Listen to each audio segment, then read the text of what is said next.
Hello everyone, চ্যানেলে সবাইকে স্বাগত জানাই। আশা করছি তোমরা সবাই খুব ভালো আছো, আমিও ভালো আছি।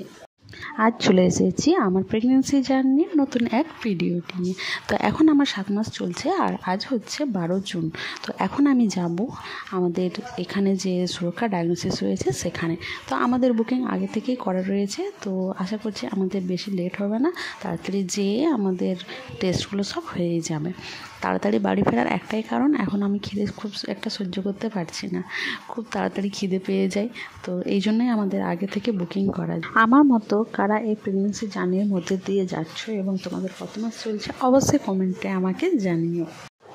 এই প্রেগনেন্সি জার্নিতে অনেকের অনেক সিমটম দেখা দেয়, বাট আমার সেরকম কোনো সিমটম দেখা দেয়নি। আমার পিরিয়ড মিস হওয়ার 7 দিন পরেই আমি কিট টেস্ট করেছিলাম এবং আমার টেস্ট রেজাল্ট পজিটিভ বেরিয়েছিল।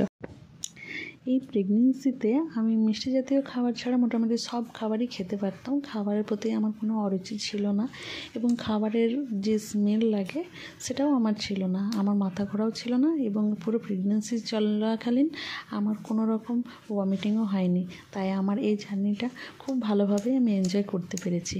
বাট 7 মাসের পর থেকে আমার ওয়েট গেইন হওয়ার জন্য একটু প্রবলেম হয়েছিল, যেমন ওঠা বসা করতে, একটু হাঁটাচলা করতে একটু প্রবলেমই হয়েছিল। তাছাড়া আমি আমার এই জার্নিটা খুব ভালোভাবে এনজয় করেছি। তোমরা কীভাবে তোমাদের জার্নি এনজয় করেছো অবশ্যই আমার সাথে শেয়ার করো। নেক্সট ভিডিওতে আমি আমার 9 মাসের জার্নি তোমাদের সাথে শেয়ার করব। টেস্ট করার একদিন পরেই আমি আমার সমস্ত রিপোর্ট পেয়ে গিয়েছিলাম এবং তার 2 দিন পরেই ছিল আমার ডক্টর ভিজিটের ডেট। তো আমরা ডক্টর ভিজিট করতে গেলাম, তো ডক্টর বললেন যে রিপোর্ট সব নর্মাল রয়েছে, কোনো প্রবলেম নেই, বেবি ভালো আছে।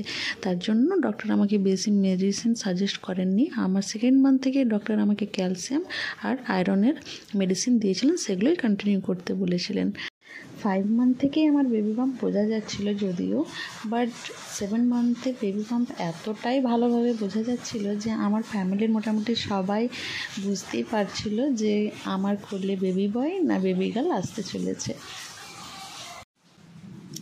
কী কী সিমটম থাকলে বেবি বয় হয় এবং বেবি গার্ল হয় এবং আমার কী কী সিমটম ছিল এই সমস্ত নিয়ে একটা ভিডিও আমি পরে তোমাদের সাথে শেয়ার করব।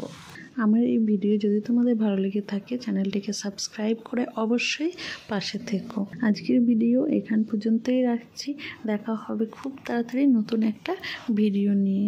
তাহলে আজকের মতো এখানেই টাটা।